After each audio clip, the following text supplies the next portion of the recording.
Good evening, everyone. Brand Ambassador Jeanette Martin for JD Farms. How are you doing this Saturday evening? Oh my gosh, in South Langley, it's been an absolutely beautiful day.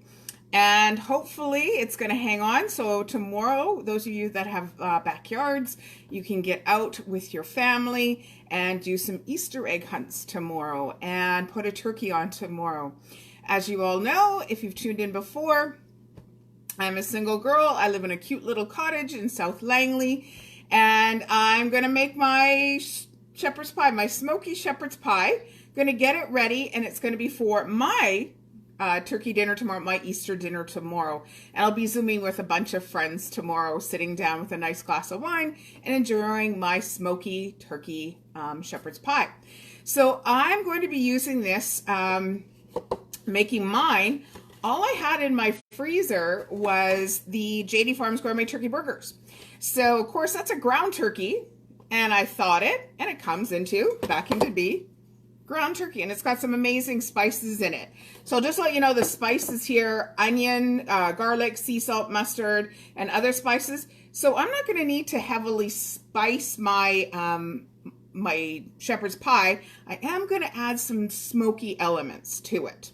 So our cast of characters today, as I love to call them, are my ingredients. I'll take you off my phone, my little holder, and you're going to get really close. So we've got a lot of big bounty of vegetables that are going into my shepherd's pie. I've got some carrot, celery, onion, mushroom, a little zucchini, some tri-colored peppers, a couple of Brussels sprouts, a little parsnip. I've got some barbecue sauce that's going to go inside the, I'm making part of the sauce with the chicken stock.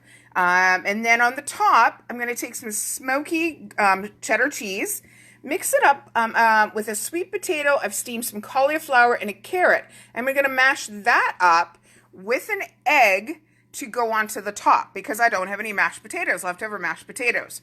So I've also got a little bit of liquid smoke because I want to bump up the smoky flavor, because I'm hoping that, hey, maybe somebody made a barbecue turkey, their turkey on the barbecue, and would have that flavor. Well, I'm recreating that. A little bit of Worcestershire sauce to give it a depth of flavor. I have some chicken stock that's just out of my, my pantry, a little bit of olive oil, and we're going to get started cooking. I've got a lot of chopping to do. So if you can let us know where you're tuning in from, that would be very handy. We'd love to know. Any questions about the JD Farms products, I am here to answer. I'm going to prepare my pan. This is my dish. Oh, my camera kind of went weird. This is my dish that I'm going to be using. It's about 1.5 inches tall. It should fit all my vegetables. Going to prepare my pan, first of all.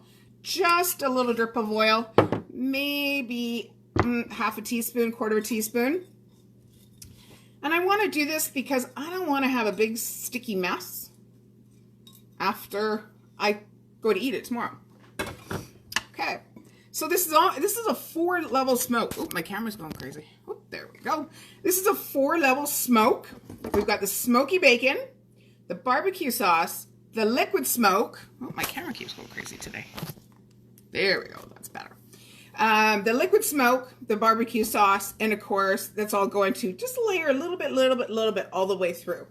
So let's get this bacon chopping. I want to do it maybe a little bit, maybe let's say 1/2 centimeter slice. Get that into my pan. You always want to start baking in a cold pan. It'll render a lot nicely and it won't go tough. If you're going to make bacon for a lot of people, the best way is always to tray it out on a sheet tray and pop it in the oven. Get my ground turkey. So I thawed my turkey burger, just breaking it up, and then it's going to go into my pan to start cooking. So let's get chopping these vegetables.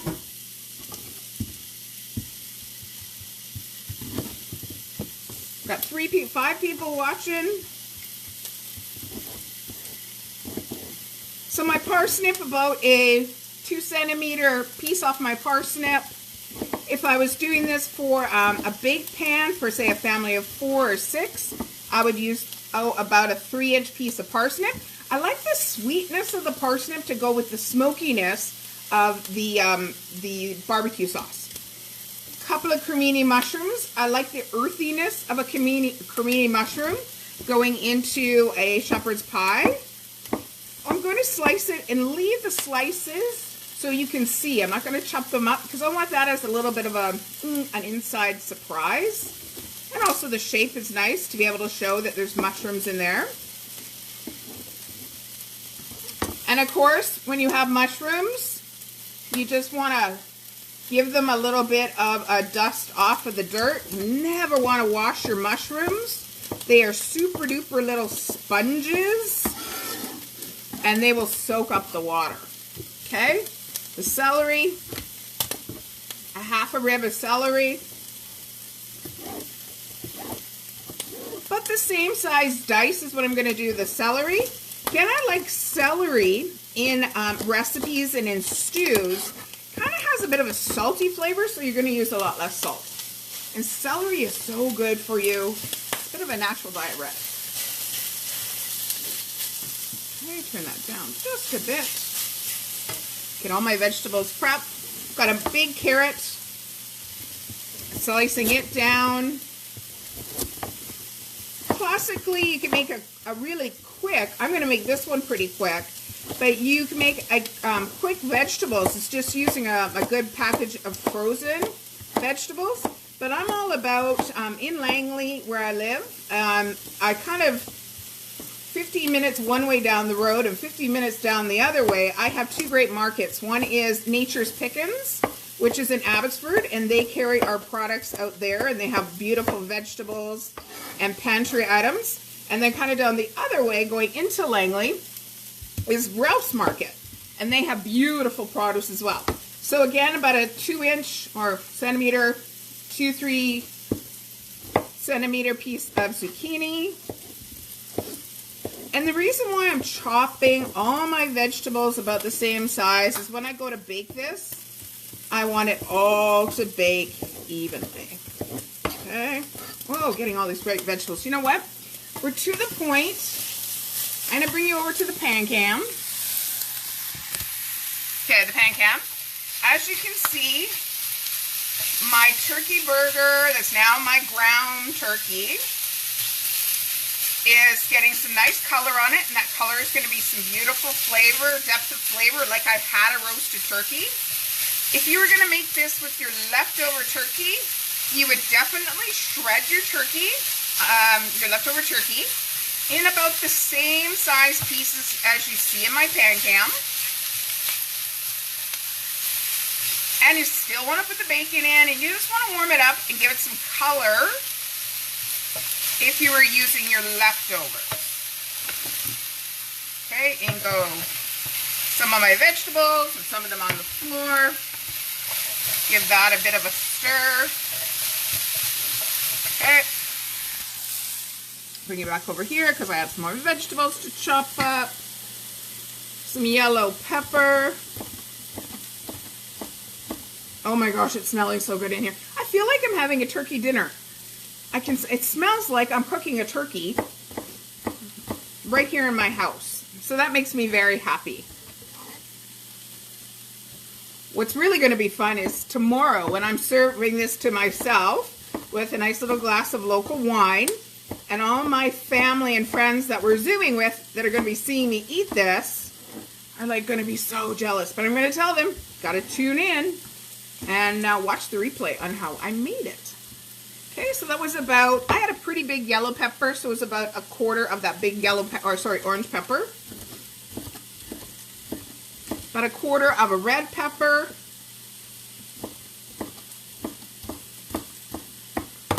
In the pan that's gonna go.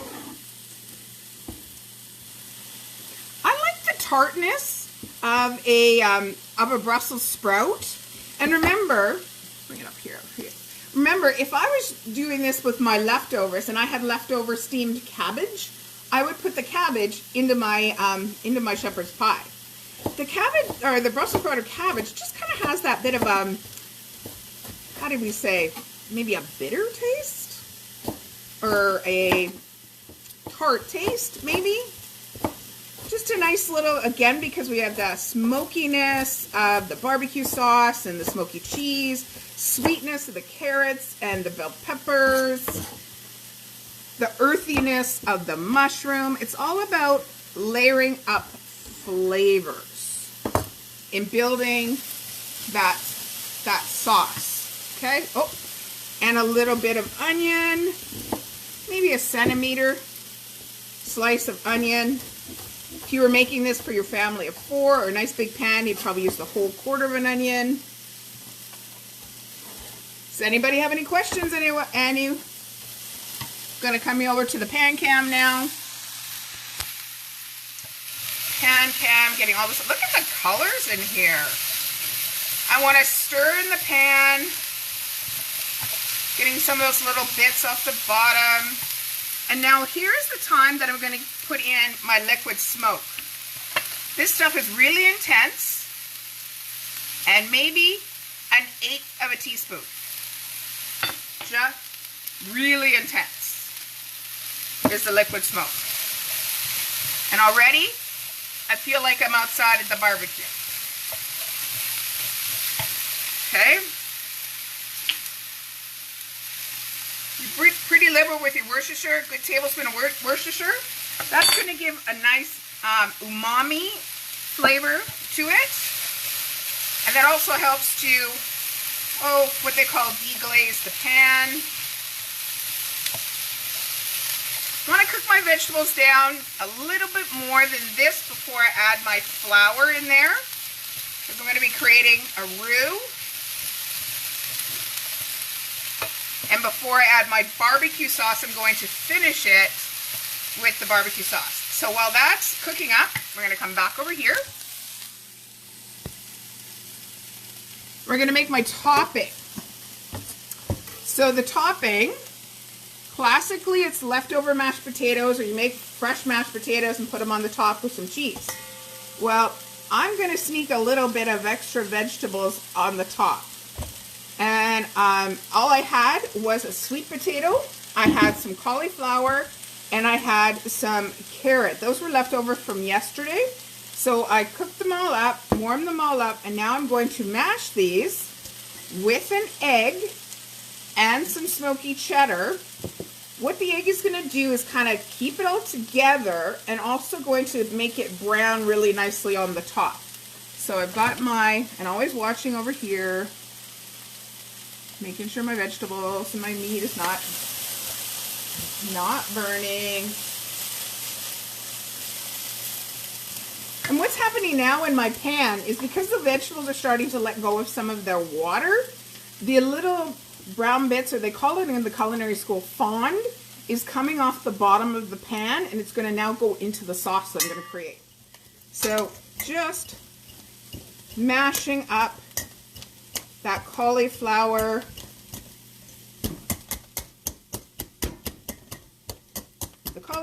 sweet potato, and carrot. So it's probably about a cup of cauliflower.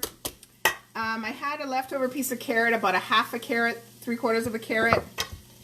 What it's also going to look like is there's cheddar cheese in here, but there's not, because it's very orange. There's just the smoky cheddar cheese.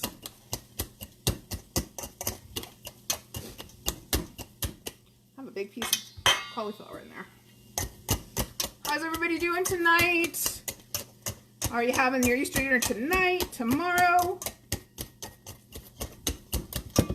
Gonna mash this up pretty fine. Doesn't have to be perfectly whipped, because you want to have some little bumps and texture on the top of your shepherd's pie. Crack my egg in there. Throw some, probably for me, 1/2 ounce of shredded smoky cheddar. That looks about good. Take my masher out. New spoon. And if you can see, mixing that all around to get the egg well incorporated in there. I might bring my masher back. Got a couple of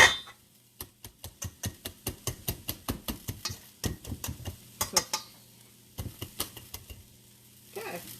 So you see I've got my topping ready. My potato topping, which is actually cauliflower, carrot, and a sweet potato. We're going back over the pan cam. Okay, on the pan cam, we are ready to start making the roux. My vegetables are soft enough. When I was saying about the fond, I don't know if you can see, but this little piece here is called the fond. And my thing was falling down. So what I'm going to be adding now is 2 teaspoons of flour, and then this little spice over in the corner is just a little poultry seasoning. I want to bump up like I had made a stuffing, and I had some leftover stuffing in there. Okay, turn my heat back up a little bit more. And I want to cook this around to the flour evenly coats all the vegetables. Oh, the smell of the poultry seasoning. Truly, I feel like I've just made a big turkey from JD Farms. Which if I did that, I'd be eating turkey for a long time. So everybody got their turkey picked up from JD Farms? We did a great program, a drive-by. Of course, you can always go online we have an amazing, simple, quick ordering system. The turkey burgers are on there, our sausages are on there, our ground turkey, our pepperoni is on there. And if you've ever shopped in the store and you remembered something that was on the shelf, you can always give them a call to add to your order. They've got different noodles and relishes and bread and lots of things on the shelf. Pancake mix. Okay, so this is looking nice and dry. Okay, now comes a 1/4 cup of barbecue sauce. This is a hickory barbecue sauce that I have.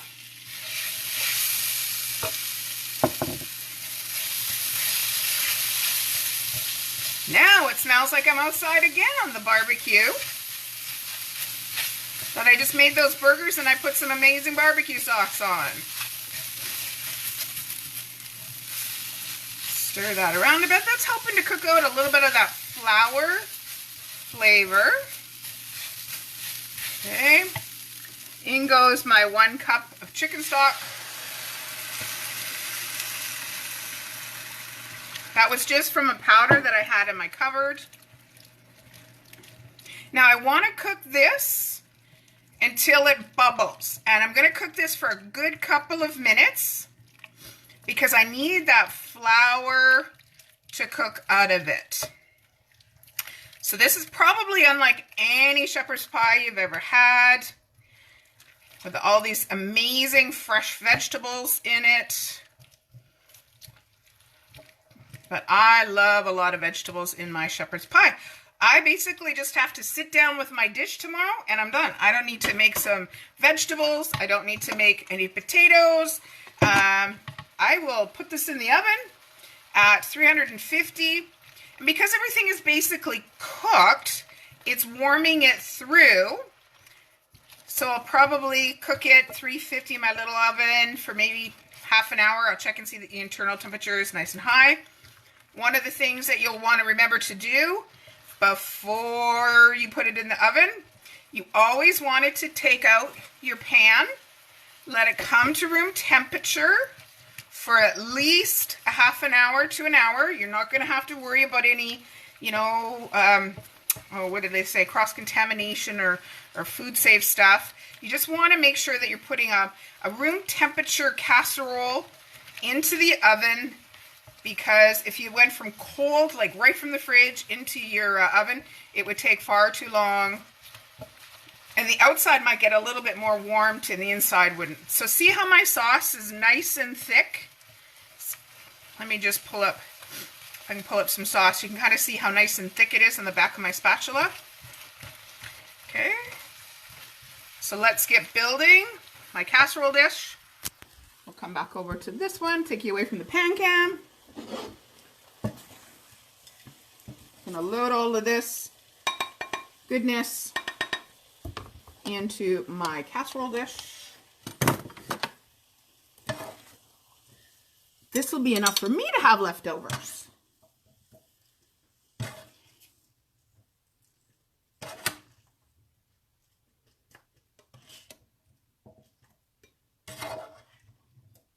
If you want this a little saucier, you could definitely add some more sauce, but I know when my vegetables start to cook down even more in the oven, more juices are going to come out, and it's going to be just nice and saucy. Oh, get the last bit. Oh, look at that. Yum, yum. Bounty of all the vegetables that I purchased locally. Gotta get absolutely everybody into the pot. Okay. Everybody's into the pot. Clean up my bowl a little bit. You always have a bench cloth.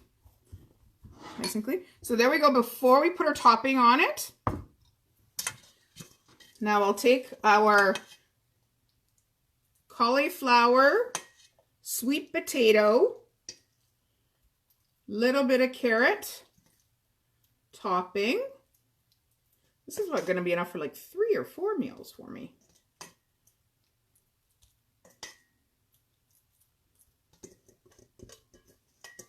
In the center. Make it a little pretty with some marks in it. And there we have it. And tomorrow, there we have our quadruple smoky shepherd's pie. We have the ground turkey in there. We have a bounty of vegetables, carrots, parsnip, zucchini, onion, and peppers in there. We had kind of some sneaky, bumping up the flavor, just a little drip of liquid smoke. Some nice Worcestershire sauce in here. In the flour, just a little extra titch of poultry seasoning that's going to bump up that, hey, I cooked a whole turkey flavor, or like I had a stuffing that was inside my bird that kind of released some of the flavors into my turkey.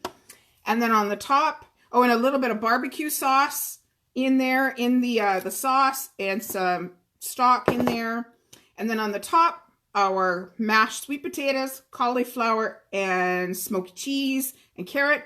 And tomorrow, before I put this into the oven, I will do just a little extra grating of the cheddar cheese on top. So I'll bake this at 350 degrees tomorrow for, like I said, about probably 35 minutes, because it's all cooked now. It's about warming it through and making sure all those flavors marry. So just think of the flavors that are going to happen with this as it sits overnight in my pantry, in my fridge. What am I saying? So there we go. We have a shepherd's pie for one, but I have leftovers. So isn't that kind of cool? I made this dish for my own Easter dinner tomorrow night, and I'm going to have leftovers from something that you're going to create from your leftovers. From my family, oh, Heather, happy Easter to you too. Thank you for sending that message. I'm just wrapping up here. So from my family and my home here, and I have family all over the world, God bless. From the JD Farms family, from Jack, Jennifer, Jason, and Marilyn, and a special for Debbie up in heaven. We wish you a happy Easter, and we'll see you back one day next week, because I want to get creative again with you.